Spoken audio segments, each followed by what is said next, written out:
तर आता आपण मित्रांनो बघूया की 10वी नंतर आपल्याला काय काय करता येऊ शकतं. तर 11वी 12वी ही 10वी नंतर आपण करू शकतो. 2 वर्ष, 11वीचं 1 वर्ष आणि 12वीचं 1 वर्ष असं असतं. तर 11वी 12वीला प्रवेश घेण्यासाठी केवळ असा विचार नाही करायचा की 10वी नंतर 11 येतं म्हणून 11वीत प्रवेश घ्यायचा, असं नाही आहे. तर तो तुमचा निर्णय असला पाहिजे की तुम्हाला काय करायचं, त्यानुसार तुम्ही ठरवलं पाहिजे की आपल्याला 11वी 12वी करायची आणि 11वी 12वीला ॲडमिशन घेत असताना पण तुम्हाला निर्णय घ्यावा लागतो की आर्ट्स घ्यायचं की कॉमर्स घ्यायचं की सायन्स घ्यायचं. हा निर्णयसुद्धा महत्त्वाचा आहे. तर ज्यांचे हिस्ट्री, जॉग्रॉफी, इंग्लिश, मराठी भाषा विषय ज्यांचे चांगले आहेत त्यांच्यासाठी आर्ट्स चांगलं आहे. ज्यांचं विज्ञान, सायन्स आणि मॅथमॅटिक्स, गणित हा विषय ज्यांचे चांगले आहेत त्यांच्यासाठी सायन्स चांगलं आहे. आणि ज्यांना अर्थशास्त्रामध्ये रुची आहे त्यांच्यासाठी कॉमर्स ही शाखा चांगली असते. तर सर्वात प्रथम आपण आर्ट्सबद्दल बोलूया. पॉलिटिक्समध्ये जर तुम्हाला जायचं असेल, आमदार, खासदार, मंत्री, नगरसेवक वगैरे या पदांमध्ये तुम्हाला इंटरेस्ट असेल तर आर्ट्सद्वारे तुम्ही पॉलिटिक्स जॉईन करू शकता. त्याचबरोबर जर्नलिझमसुद्धा तुम्ही करू शकता. पत्रकार जर तुम्हाला व्हायचं असेल, जर तुम्हाला समाजामध्ये जे काय अन्याय होतात त्याला वाचा फोडायची असेल, जे काय चांगली कामं लोक करतात ती त्यांची चांगली कामं लोकांपर्यंत पोहोचवायची असतील जेणेकरून इतरांनाही चांगलं काम करण्याची प्रेरणा मिळेल, असं जर तुम्हाला काय समाज प्रबोधन जर तुम्हाला करायचं असेल तर जर्नलिझम, पत्रकारिता तुम्ही करू शकता आर्ट्समध्ये जाऊन. PRO म्हणजे पब्लिक रिलेशन ऑफिसर तुम्ही होऊ शकता. तर तुम्हाला जर पब्लिक रिलेशन ऑफिसर म्हणजे जनसंपर्क अधिकारी, जर तुम्हाला जनसंपर्क अधिकारी व्हायचं असेल, तुम्हाला जर लोकांशी बोलायला, त्यांच्याशी संपर्क करायला आणि त्यांना पटवून द्यायला जर आवडत असेल तर तुम्ही जनसंपर्क अधिकारी होऊ शकता. आणि प्रत्येक ऑर्गनायझेशनमध्ये PRO ही पोस्ट असते आणि त्या ऑर्गनायझेशनचे इतर लोकांशी, इतर संस्थांबरोबर संबंध चांगले असावेत, चांगले मेंटेन करण्याकरता PRO ही पोस्ट असते. MBA सुद्धा तुम्ही करू शकता BA नंतर. तर MBAची जी मार्केटिंग जी शाखा आहे ती त्या ठिकाणी योग्य असेल आर्ट्स नंतर. तर MBA मार्केटिंगमध्ये तुम्हाला तुमच्या प्रॉडक्टबद्दल पटवून द्यायचं असतं आणि तुमचा प्रॉडक्ट तुम्हाला विकावा लागतो. तर ते कौशल्य जर तुमच्यामध्ये असेल तर MBA मार्केटिंग तुम्ही आर्ट्स नंतर करू शकता. सोशॉलॉजी हे आर्ट्सचा महत्त्वाचा भाग आहे, महत्त्वाचा विषय आहे. समाजशास्त्रामध्ये तुम्हाला इंटरेस्ट असेल तर तुम्ही MSW वगैरेसुद्धा करू शकता BA नंतर. त्यानंतर शिकवण्याची जर तुम्हाला आवड असेल, शिक्षक जर तुम्हाला व्हायचं असेल तर B.Ed तुम्ही करू शकता. त्याचबरोबर तुम्हाला जर खेळ शिकवायचे असतील विद्यार्थ्यांना तर BPEdसुद्धा तुम्ही करू शकता. खेळामध्ये तुम्हाला इंटरेस्ट असेल आणि विद्यार्थ्यांना खेळ शिकवायची तुमची इच्छा असेल तर BPEd तुम्ही करू शकता. त्यामध्ये तुम्ही खिलाडू वृत्ती तुम्ही शिकू शकता. जीवनामध्ये खेळ हा अत्यंत महत्त्वाचा आहे. विद्यार्थ्यांना खेळाद्वारे जे काय शिक्षण मिळत असतं, जे काय ज्ञान मिळत असतं ते अत्यंत महत्त्वाचं असतं. तर ते सुंदर काम तुम्ही करू शकता. BA नंतर LLB तुम्ही करू शकता, वकील तुम्ही होऊ शकता आणि क्लर्कसुद्धा तुम्ही होऊ शकता BA नंतर. कॉमर्स ही शाखा देखील महत्त्वाची आहे. तर ज्यांना आर्थिक व्यवहारमध्ये इंटरेस्ट आहे, बिझनेसमध्ये ज्यांना इंटरेस्ट आहे, तर बिझनेसमध्ये इंटरेस्ट म्हणजे बिझनेस करायलाच पाहिजे असं नाही आहे, परंतु बिझनेसमध्ये जे काय आर्थिक व्यवहार होत असतात त्याविषयी जर कोणाला रुची असेल तर तो कॉमर्स ही शाखा घेऊ शकतो. अकाउंटिंग करू शकतो.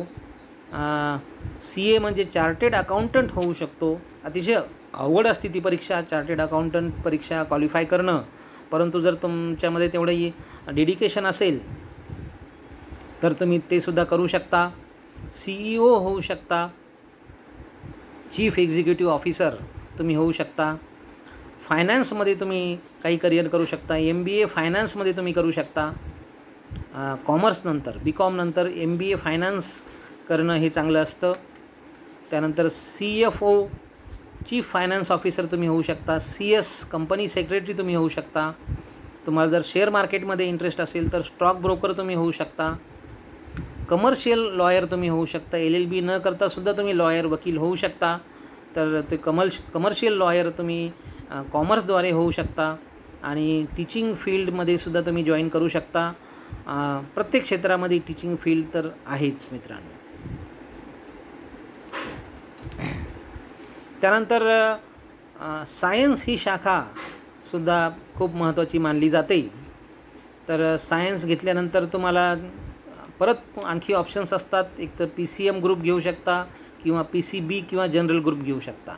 PCM म्हणजे फिजिक्स केमिस्ट्री मॅथ्स, PCB म्हणजे फिजिक्स केमिस्ट्री बायोलॉजी आणि जनरल ग्रुपमध्ये फिजिक्स केमिस्ट्री मॅथ्स पण असतं आणि बायोलॉजी पण असतं. PCMमध्ये बायोलॉजीच्या ऐवजी दुसरा कुठला तरी ऐच्छिक विषय असतो आणि PCBमध्ये मॅथ्सच्या ऐवजी दुसरा कुठला तरी ऐच्छिक विषय असतो. इलेक्ट्रॉनिक्स किंवा मेकॅनिकल मेंटेनन्स असे IT वगैरे असे वेगवेगळे विषय असतात, टेक्निकल विषय असतात. तर ते तुम्ही निवड करू शकता. तर जनरल ग्रुप किंवा PCM जर तुम्ही घेतला तर सायन्समध्ये तर तुम्ही इंजिनिअरिंग करू शकता. तर इंजिनिअरिंगमध्ये उच्च मानलं गेलेलं IIT सुद्धा तुम्ही करू शकता PCM ग्रुप घेऊन. तर IITमध्ये नंबर लागणं खूप अवघड असतं. जेवढे विद्यार्थी IITची परीक्षा देतात म्हणजे JEE एक्झाम परीक्षा जे देतात त्यापैकी 0.5% विद्यार्थी म्हणजे 1000 विद्यार्थ्यांनी जर परीक्षा दिली तर साधारण 5-1 विद्यार्थ्यांचाच IITमध्ये नंबर लागतो. तर त्यासाठी अवघड आहे हे तुम्हाला सांगणं आवश्यक होतं. अशक्य नाही आहे परंतु अवघड आहे. खूप कमी विद्यार्थी त्यासाठी लागतात. त्यानंतर सायन्समध्ये मेडिकल फील्ड जर तुम्ही घेतलं PCB ग्रुप घेऊन किंवा जनरल ग्रुप घेऊनसुद्धा तुम्ही मेडिकलची निवड करू शकता. तर त्याच्यामध्ये सुद्धा खूप काही ऑप्शन्स आहेत. MBBS तुम्ही होऊ शकता, MBBS डॉक्टर होऊ शकता. Bachelor of medicine and bachelor of surgery MBBSचा हा लॉंग फॉर्म आहे. BAMS तुम्ही करू शकता, bachelor of ayurvedic medicine and surgery. BHMS bachelor of homeopathic medicine and surgery. BDS bachelor of dental surgery म्हणजे दाताचा डॉक्टर तुम्ही होऊ शकता. त्यानंतर BSc नर्सिंगसुद्धा तुम्ही करू शकता. नर्सिंगमध्ये सुद्धा अनेक लेवलवर वेगवेगळे कोर्सेस आहेत. तर डॉक्टर नाही तर किमान नर्स वगैरे तुम्ही होऊ शकता. लेडीज आणि जेंट्स नर्ससुद्धा असतात मित्रांनो.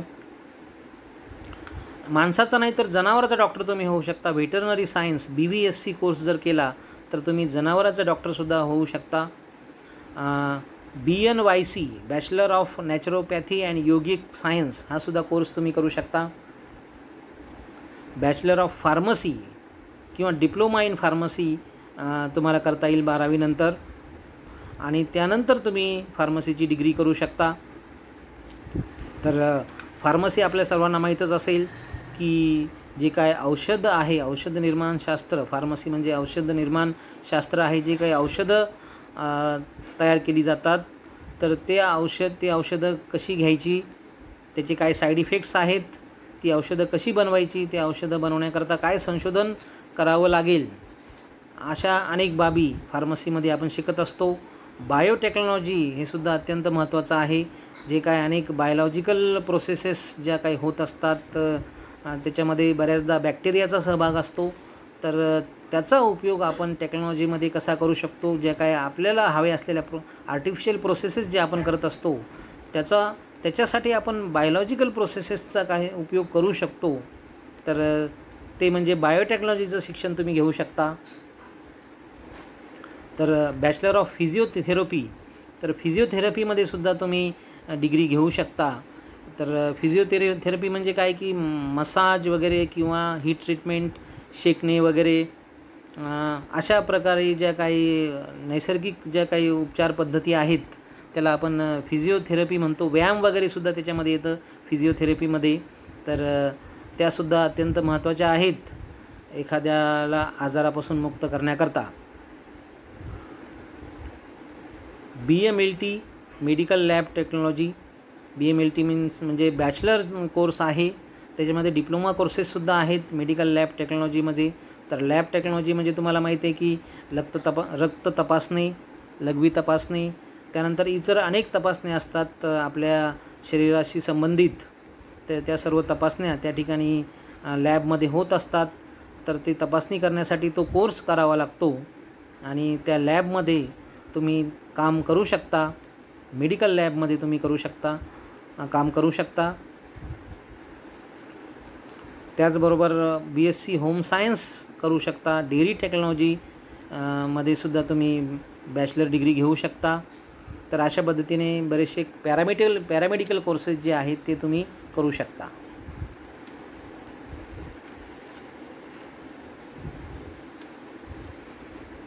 अकरावी 12वी जर करायची नसेल तर इतरही अनेक कोर्सेस आहेत. पटकन जर तुम्हाला नोकरी हवी असेल, 1 वर्षात तुम्हाला नोकरी मिळू शकते. जर तुम्ही सर्टिफाईड बिल्डिंग सुपरवायझरचा जर कोर्स केला, 1 वर्षाचा कोर्स आहे आणि तुम्हाला गव्हर्मेंट जॉबसुद्धा त्याद्वारे मिळू शकतो. जिल्हा परिषदमध्ये, नगर परिषदमध्ये, महानगरपालिकेमध्ये, PWD पब्लिक वर्क्स डिपार्टमेंटमध्ये जॉब मिळू शकतो. MIDCमध्ये जॉब मिळू शकतो. कडा ऑफिसमध्ये मिळू शकतो. जर गव्हर्मेंट जॉब नाही मिळाला किंवा त्याला वेळ असेल तर तोपर्यंत तुम्ही प्रायव्हेट कॉन्ट्रॅक्टरकडे सुद्धा काम करू शकता. किंबहुना तालुका ॲग्रिकल्चर ऑफिसमध्ये सुद्धा तुम्हाला जॉब मिळू शकतो जर तुम्ही सर्टिफाईड बिल्डिंग सुपरवायझरचा 1 वर्षाचा कोर्स केला तर. काही डिप्लोमा कोर्सेस आहेत, नॉन इंजिनिअरिंग डिप्लोमा कोर्सेस आहेत. फॅशन डिझाईन आपल्याला माहिती आहे. ड्रेस डिझायनिंगच्या पुढे जाऊन फॅशन डिझायनिंग असतं. तर फॅशनबद्दल तुम्हाला बरंच काही माहीत आहे, मी फारसं काही सांगण्याची गरज नाही आहे. त्यानंतर इंटिरियर डिझाईन, आपलं जे काही घर आहे तर आतून हे कसं दिसलं पाहिजे, त्याचं फर्निचर, त्याचं भिंतीचा कलर वगैरे, ही सर्व रचना जी आहे ती कशी केली तर सोयीस्कर पण राहील आणि छान पण दिसेल, याविषयी माहिती इंटिरियर डिझाईनच्या कोर्समध्ये असते. तर तो कोर्ससुद्धा चांगला आहे. हॉटेल मॅनेजमेंटचा कोर्स तुम्ही करू शकता, डिप्लोमा कोर्स. आर्ट टीचर तुम्ही होऊ शकता. प्रायव्हेट सेक्रेटरी प्रॅक्टिस हा सुद्धा डिप्लोमा कोर्स आहे, non engineering. Beauty culture and hair dressing म्हणजे ब्युटी पार्लरचा कोर्ससुद्धा तुम्ही करू शकता. डिप्लोमा कोर्सेस आणखी आहेत. सायबर सिक्युरिटी, आजकाल आपण बघतो की इंटरनेटद्वारे फिशिंगचे अनेक प्रकार होतात. लिंकवर क्लिक केलं की तुमच्या अकाउंटमधला पैसा गायब होतो. हॅकिंग वगैरे होत असतं. तुमचे अकाउंट, व्हॉट्सॲपचं अकाउंट हॅक होऊ शकतं, ईमेल अकाउंट हॅक होऊ शकतं. तर तुमची सर्व माहिती चोरली जाऊ शकते इंटरनेटद्वारे. तर त्यापासून सुरक्षा करण्यासाठी आपण काय करायला पाहिजे त्याविषयी माहिती म्हणजे सायबर सिक्युरिटीमध्ये असते. डेंटल मेकॅनिक्सचा कोर्स तुम्ही करू शकता. तर दाताच्या डॉक्टरसोबत तुम्ही काम करू शकता. गारमेंट टेक्नॉलॉजी, जसं काही फॅशन डिझाईन आहे तसं गारमेंट टेक्नॉलॉजी आहे. तर जी काय वेगवेगळे सुंदर ड्रेसेस तयार केली जातात लेटेस्ट फॅशननुसार, तर त्याचा अभ्यास गारमेंट टेक्नॉलॉजीमध्ये आहे. 3D ॲनिमेशन अँड मल्टीमीडिया, तर ॲनिमेशनमध्ये सुद्धा तुम्ही ॲनिमेशन म्हणजे चलचित्र, याच्यामध्ये सुद्धा तुम्ही कोर्स करू शकता. मल्टीमीडियाचा कोर्स देखील तुम्हाला करता येईल. डेअरी टेक्नॉलॉजीमध्ये डिप्लोमा कोर्स करू शकता. लेदर अँड रबर टेक्नॉलॉजी, तर चामड्यापासून किंवा रबरपासून जे काय वेगवेगळे पदार्थ बनवण्यासाठी काही टेक्नॉलॉजीची गरज असते, त्याविषयी तुम्ही अभ्यास करू शकता. फायर सेफ्टी इंजिनिअरिंगचा अभ्यास देखील तुम्ही करू शकता.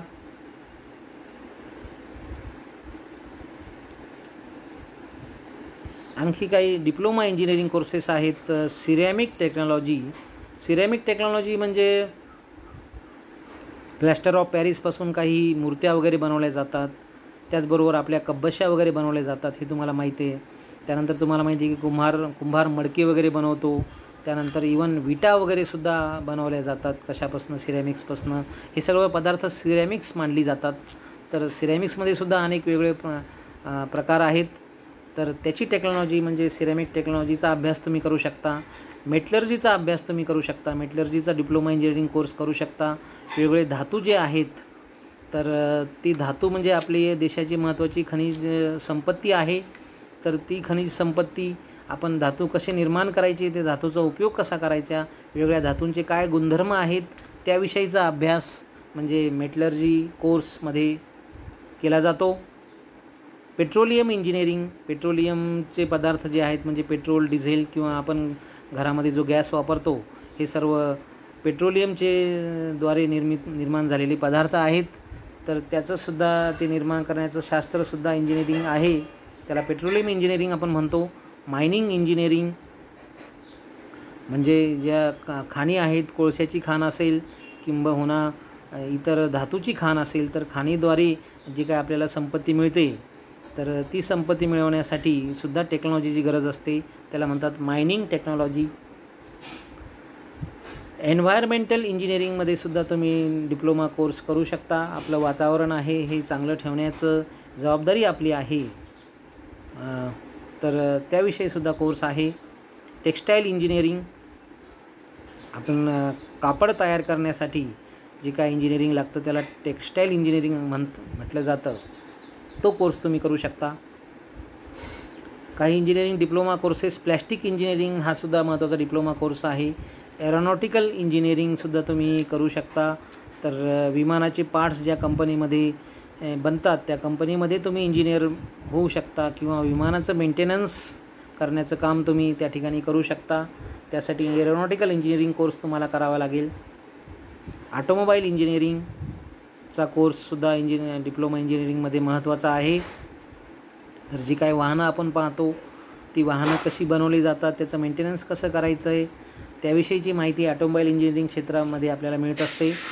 इन्फॉर्मेशन टेक्नॉलॉजी हा सुद्धा महत्त्वाचा कोर्स आहे. तर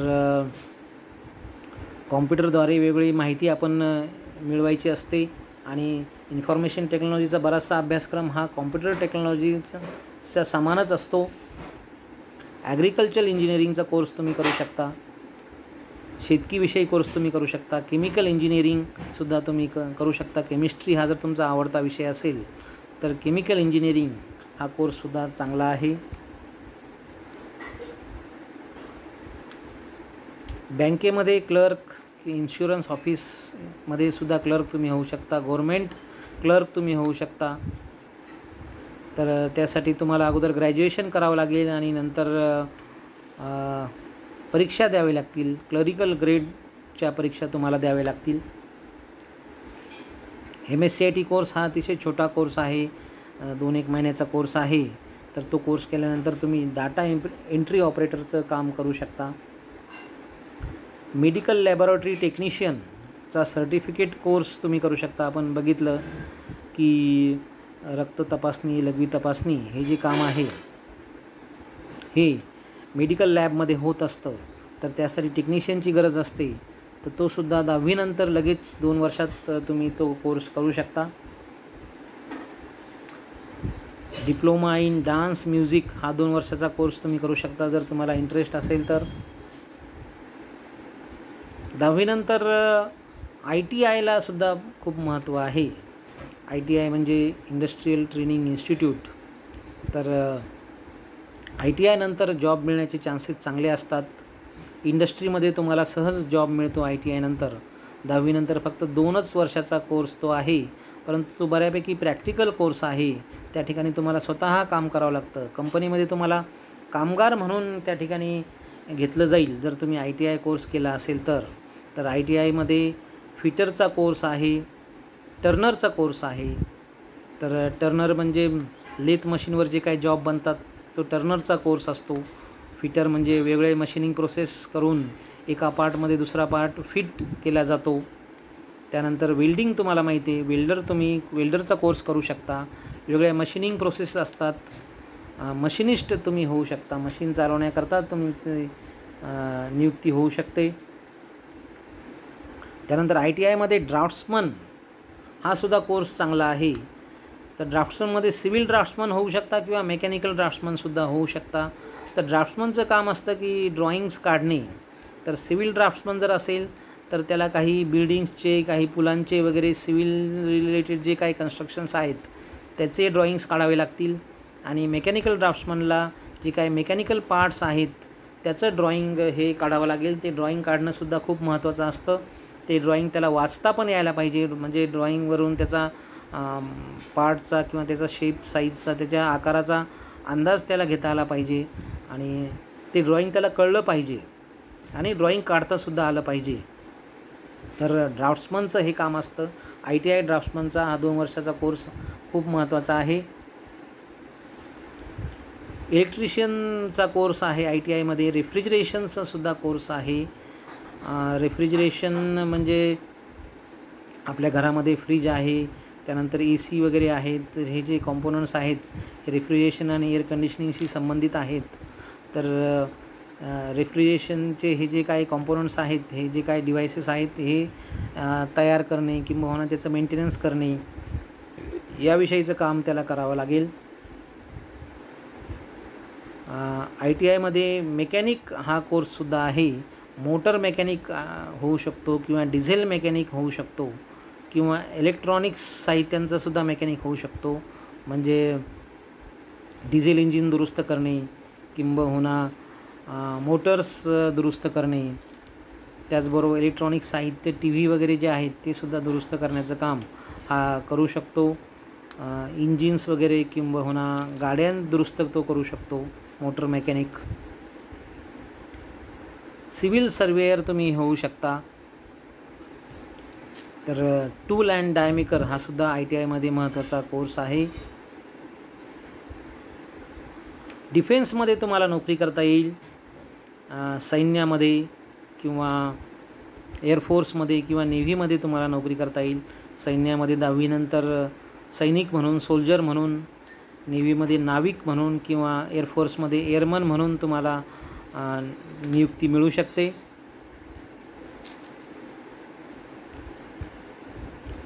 त्याचबरोबर रेल्वेमध्ये TCचं कामसुद्धा तुम्ही करू शकता. तिकीट कलेक्टर तुम्ही होऊ शकता. आर्ट टीचर डिप्लोमा हा 2 वर्षाचा कोर्स आहे, तो करता येईल.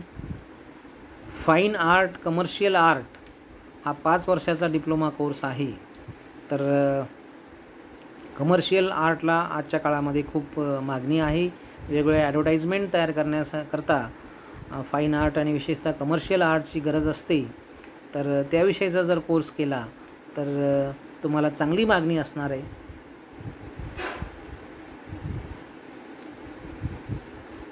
सेरिकल्चर, रेशमी किड्यांची जोपासना तुम्ही करू शकता. त्याचासुद्धा एक कोर्स आहे आणि रेशम उत्पादन तुम्ही करू शकता. सेरिकल्चरचा कोर्स केल्यानंतर बी फार्मिंगचा कोर्ससुद्धा असतो. तर मधमाशांचं पालन करून त्या ठिकाणी तुम्ही मध तयार करू शकता आणि तो विकू शकता. तर तोसुद्धा व्यवसाय तुम्हाला करता येईल. त्यासाठी कोर्ससुद्धा तुम्हाला करता येऊ शकतो. डिप्लोमा इन फार्म मॅनेजमेंट हा कोर्स चांगला आहे. ॲनिमल हजबंड्रीसुद्धा याच्यामध्ये आहे. पशुसंवर्धन तुम्हाला करता आलं पाहिजे. गोपालन म्हणा किंबहुना शेळीपालन म्हणा किंबहुना कुक्कुटपालन म्हणा, याविषयीसुद्धा कोर्सेस आहेत. कारण हे जे व्यवसाय आहेत हे सुद्धा अनेक लोक करतायत आणि चांगला पैसा त्याद्वारे त्या ठिकाणी कमवत आहेत. तर त्याचेसुद्धा कोर्सेस आहेत. पोलीस डिपार्टमेंटमध्ये सुद्धा तुम्ही नोकरी करू शकता. त्यासाठी 10वी नंतर लगेचच तुम्ही पोलीस कॉन्स्टेबल होऊ शकता आणि त्यासाठी पण तुम्हाला परीक्षा वगैरे द्यावं लागतात आणि तुमचं फिजिकल फिटनेससुद्धा महत्त्वाचा आहे. तुमची उंची, तुमची छाती वगैरे त्यांच्या जे काही स्टँडर्ड्स आहेत त्याप्रमाणे ती भरलं पाहिजे, तर तुम्ही तो जॉब करू शकता. तुमच्यामध्ये कन्व्हिन्सिंग ॲबिलिटी जर चांगली असेल, एखादी गोष्ट पटवून द्यायची जर क्षमता तुमच्यामध्ये असेल, तर तुम्ही LIC एजंटचं काम करू शकता. 3 वर्षाचे डिप्लोमा इंजिनिअरिंग कोर्सेस महत्त्वाचे जे आहेत की जे डिप्लोमा इंजिनिअरिंग कॉलेजेसमध्ये ज्याला प्राधान्य दिलं जातं, त्याच्यामध्ये प्रथमतः मेकॅनिकल इंजिनिअरिंग हा महत्त्वाचा कोर्स आहे. यंत्र अभियांत्रिकीचा जो हा कोर्स आहे याला खूप मागणी आहे आणि अनेक वर्षापासून या कोर्सला मागणी आहे आणि ती सतत टिकून आहे. कॉम्प्युटर इंजिनिअरिंगलासुद्धा चांगली मागणी आहे. आजकाल आपण बघतोय की कॉम्प्युटरशिवाय कोणतंच काम होत नाही. कॉम्प्युटरचं महत्त्व हे खूप जास्त आहे तर त्यामुळे कॉम्प्युटर इंजिनिअरिंग हा कोर्स महत्त्वाचा आहे. इलेक्ट्रिकल इंजिनिअरिंग हा कोर्ससुद्धा महत्त्वाचा आहे. इलेक्ट्रिसिटी विषयी हा कोर्स आहे. तर विद्युत अभियांत्रिकी आपण बघतो की अनेक उपकरणं आहेत जे चालण्यासाठी विद्युतची गरज असते. तर त्यासंबंधी हा कोर्स आहे इलेक्ट्रिकल इंजिनिअरिंग. मेकॅट्रॉनिक्स इंजिनिअरिंग म्हणजे मेकॅनिकल इंजिनिअरिंग आणि इलेक्ट्रॉनिक्स इंजिनिअरिंग या दोन्ही कोर्सेसचा भाग एकत्र करून मेकॅट्रॉनिक्स इंजिनिअरिंग हा नवीन कोर्स या ठिकाणी आता येतो आहे.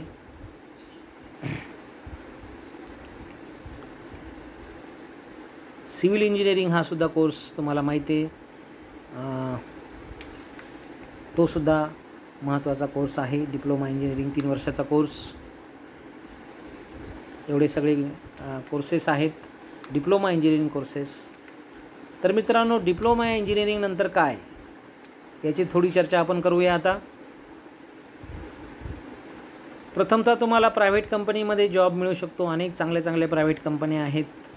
तर तुमच्या कुवतीनुसार, तुमच्या क्षमतेनुसार, तुमच्या कौशल्यानुसार, तुमच्या ज्ञानानुसार तुम्हाला योग्य त्या प्रायव्हेट कंपनीमध्ये जॉब मिळू शकतो. आणि त्या ठिकाणी डिप्लोमा इंजिनिअरिंगमध्ये सर्वात प्रथम पटकन नोकरी लागते.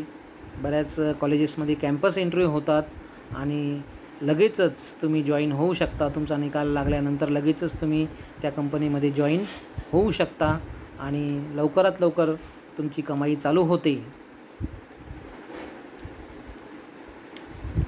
किंबहुना डिप्लोमानंतर तुम्ही 3 वर्षाचा डिग्री कोर्ससुद्धा त्याच शाखेमध्ये करू शकता. 12वी नंतर डिग्री कोर्स 4 वर्षाचा असतो, परंतु डिप्लोमानंतर तो कोर्स फक्त 3च वर्षात करता येतो, कारण दुसऱ्या वर्षामध्ये तुम्हाला थेट प्रवेश मिळत असतो.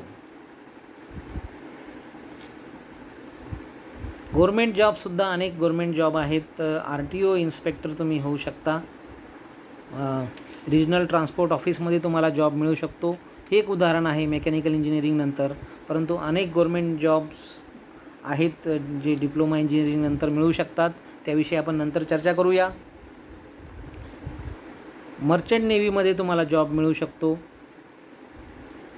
तर मर्चंट नेव्हीमध्ये कमर्शियल ट्रान्सपोर्ट जे काय होतो, एका देशातून दुसऱ्या देशामध्ये ट्रान्सपोर्ट होत असतो, ज्या शिप्स त्यासाठी वापरल्या जातात त्या शिपवर तुम्हाला जॉब मिळू शकतो.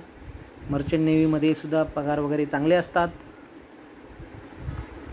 गव्हर्मेंट कॉन्ट्रॅक्टरकडे तुम्ही काम करू शकता. सिव्हिल कॉन्ट्रॅक्टरकडे किंवा इलेक्ट्रिकल कॉन्ट्रॅक्टरकडे तुम्ही काम करू शकता. तुमचा डिप्लोमा इंजिनिअरिंग कोर्स सिव्हिल आहे की इलेक्ट्रिकल आहे त्यावर ते अवलंबून आहे. AMI तुम्ही करू शकता. डिप्लोमानंतर बीच्या समकक्ष जर तुम्हाला डिग्री हवी असेल तर तुम्हाला 3.5 वर्षात AMIचा कोर्स बाहेरून करता येतो. त्यासाठी कॉलेजला वगैरे जाण्याची गरज नाही आहे. तुम्ही जॉब करूनसुद्धा AMI करू शकता. त्यासाठी थोडासा अभ्यास वगैरे चांगला करावा लागतो आणि प्रॅक्टिकल त्याच्यामध्ये कमी असतं आणि थिअरी जास्त असतं. त्यामुळे तुम्हाला थिअरीचा अभ्यास हा जास्त करावा लागेल AMI करताना असताना. परंतु AMI तुम्ही झाल्यानंतर B इक्विव्हॅलेंट तुमचं क्वालिफिकेशन होऊ शकतं.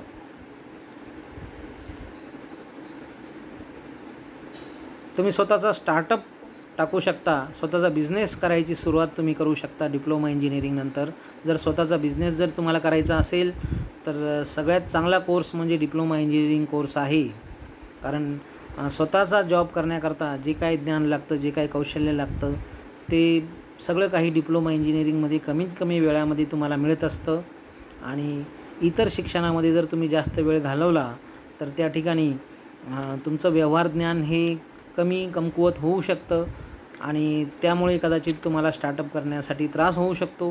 परंतु शिक्षणामध्ये जास्त वेळ न घालवता फक्त डिप्लोमा इंजिनिअरिंग कोर्स करून तुम्ही स्टार्टअप चांगला करू शकता. स्वतःचा व्यवसाय नवीन सुरू करू शकता. त्यासाठी कदाचित काही वर्ष तुम्हाला नोकरी करावं लागेल अनुभव घेण्यासाठी, परंतु स्वतःचा व्यवसाय तुम्ही चांगल्या प्रकारे उभारू शकता जर डिप्लोमा इंजिनिअरिंग कोर्स जर तुम्ही प्रामाणिकपणे केला तर. तर अशा पद्धतीने अनेक पर्याय आहेत डिप्लोमा इंजिनिअरिंग नंतर. आपण बघितलेत हे सर्व पर्याय. आणखी गव्हर्मेंट जॉब जे आहेत तुम्हाला डिप्लोमा इंजिनिअरिंग नंतर मिळू शकतात. रेल्वेमध्ये जॉब मिळू शकतो, आर्मीमध्ये, एअरफोर्समध्ये जॉब मिळू शकतो, म्हणजे सैन्यामध्ये किंवा एअरफोर्समध्ये तुम्हाला जॉब मिळू शकतो डिप्लोमा इंजिनिअरिंग नंतर. BSNL भारत संचार निगम लिमिटेडमध्ये तुम्हाला जॉब मिळू शकतो, गव्हर्मेंट जॉब. टेलिफोन ऑफिसमध्ये, गॅस अथॉरिटी ऑफ इंडिया लिमिटेडमध्ये सुद्धा तुम्हाला जॉब मिळू शकतो, गव्हर्मेंट जॉब मिळू शकतो. Oil and natural gas corporation ONGCमध्ये खूप चांगले पगाराचा जॉब तुम्हाला मिळू शकतो. इन्फ्रास्ट्रक्चर डेव्हलपमेंट एजन्सीज, कुठली तरी कंपनी टाकून देणे किंवा कुठलं तरी ऑफिस टाकून देणे, कुठलं तरी इन्फ्रास्ट्रक्चर तयार करून देणे, तर ते इन्फ्रास्ट्रक्चर डेव्हलपमेंट एजन्सीमध्ये सुद्धा तुम्ही काम करू शकता. तर हे सुद्धा गव्हर्मेंट सेक्टरमधले जॉब्स आहेत. त्याचबरोबर NTPC नॅशनल थर्मल पॉवर कॉर्पोरेशनमध्ये तुम्ही काम करू शकता. आपल्याला माहिती आहे की अनेक थर्मल पॉवर प्लॅन्ट्स आहेत, तर त्या थर्मल पॉवर प्लॅन्टमध्ये तुम्हाला डिप्लोमा इंजिनियर झाल्यानंतर नोकरीची संधी मिळेल.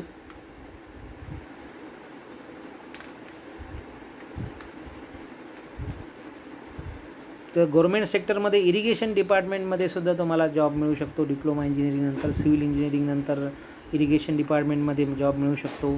पब्लिक वर्क डिपार्टमेंट PWDमध्ये जॉब मिळू शकतो, विशेषतः डिप्लोमा सिव्हिल नंतर PWDमध्ये जॉब मिळू शकतो. तर DRDOमध्ये जर जॉब मिळाला तर तुमचं लाईफ बनलं म्हणून समजा. Defence research and development organisation, तर डिफेन्सचा जो काही रिसर्च अँड डेव्हलपमेंट विभाग आहे तो आहे DRDO, म्हणजे defence research and development organisation. तर त्याच्यामध्ये खूप चांगले पगार असतात आणि खूप साऱ्या सुविधा असतात. खूप चांगला जॉब तो मानला जातो. भारत हेवी इलेक्ट्रिकल्स लिमिटेड या कंपनीमध्ये सुद्धा खूप चांगले पगार आहेत आणि खूप चांगली ट्रीटमेंट आहे. खूप चांगला जॉब हा मानला जातो गव्हर्मेंट जॉब. गव्हर्मेंट जॉब मिळवणं एवढं सोपं नाही आहे, त्यासाठी तुम्हाला प्रयत्नांची पराकाष्ठा करावं लागेल, परंतु अशक्य देखील नाही आहे. तुम्हाला लक्ष ठेवावं लागेल की केव्हा जागा निघतात आणि जागा निघाल्यानंतर तुम्हाला प्रयत्नांची पराकाष्ठा करावी लागेल. आणि जर तुम्ही व्यवस्थित प्रयत्न केले तर नक्कीच तुम्हाला चांगला गव्हर्मेंट जॉब, चांगल्या गव्हर्मेंट कंपनीमध्ये सुद्धा जॉब मिळू शकतो. DRDOमध्ये आणि भेलमध्ये सुद्धा जॉब तुम्हाला मिळू शकतो. IPCL इंडियन पेट्रोकेमिकल्स लिमिटेडमध्ये सुद्धा जॉब तुम्हाला गव्हर्मेंट सेक्टरमध्ये जॉब मिळू शकतो. नॅशनल सॅम्पल सर्वे ऑर्गनायझेशनमध्ये सुद्धा तुम्हाला गव्हर्मेंट सेक्टरच्या NSSO ऑफिसमध्ये तुम्हाला जॉब मिळू शकतो. खूप चांगल्या प्रायव्हेट कंपन्या देखील आहेत की ज्या डिप्लोमा होल्डरला जॉब देतात. तर एअरलाईन्समध्ये तुम्हाला जॉब मिळू शकतो. प्रायव्हेट एअरलाईन्स आहे, इंडिगो, स्पाइसजेट, जेट एअरवेज, ह्या प्रायव्हेट एअरलाईन्स आहेत. इंडियन एअरलाईन्स तर सोडाच, पण त्यातही जॉब मिळू शकतो, परंतु प्रायव्हेट एअरलाईन्समध्ये सुद्धा तुम्हाला डिप्लोमानंतर जॉब मिळू शकतो. काही कमर्शियल फर्म्स आहेत जसे की Reliance Communication, Bharti Airtel, Idea Cellular, ह्या अतिशय चांगल्या कंपन्या आहेत, चांगला पगार देतात. तर या ठिकाणी तुम्हाला जॉब मिळू शकतो. डिप्लोमानंतर सुद्धा जॉब मिळू शकतो, BE नंतर तर मिळणारच. मेकॅनिकल इंजिनिअरिंग फर्म्ससुद्धा आहेत, Hindustan Unilever, ACC limited, Voltas limited. तर व्होल्टास ही तुम्हाला माहीत असेल की रेफ्रिजरेशन वगैरेशी संबंधित ही कंपनी आहे. प्रायव्हेट सेक्टरमध्ये तुम्हाला जॉब मिळू शकतो. कन्स्ट्रक्शन फर्म्समध्ये जॉब मिळू शकतो. तर खूप चांगल्या चांगल्या कंपन्या आहेत, युनिटेक वगैरे. त्यानंतर ऑटोमोबाईल क्षेत्रामध्ये तुम्हाला जॉब मिळू शकतो. Maruti Suzuki, Tata Motors, Toyota, Mahindra, Bajaj auto अशा चांगल्या कंपन्यांमध्ये तुम्हाला जॉब मिळू शकतो. इलेक्ट्रिकल इंजिनिअरिंग जर तुम्ही केलं असेल तर त्या ठिकाणी टाटा पॉवर, सिमेन्स, L&T वगैरे कंपन्यांमध्ये तुम्हाला चांगला जॉब मिळू शकतो. कॉम्प्युटर इंजिनिअरिंग फर्म्ससुद्धा आहेत, TCS, HCL, विप्रो, पोलारिसिस अशा चांगल्या कॉम्प्युटर रिलेटेड कंपनी आहेत कॉम्प्युटर इंजिनिअरिंगच्या कोर्सनंतर. परंतु शक्यतो त्यावेळेला तुम्हाला डिग्री करावी लागेल कॉम्प्युटरमध्ये. डिप्लोमानंतर डिग्री करावं लागेल आणि अशा कंपनीमध्ये तुम्हाला चांगला जॉब मिळेल. तर तुम्ही स्वतःचा व्यवसाय देखील सुद्धा करू शकता. डिप्लोमानंतर.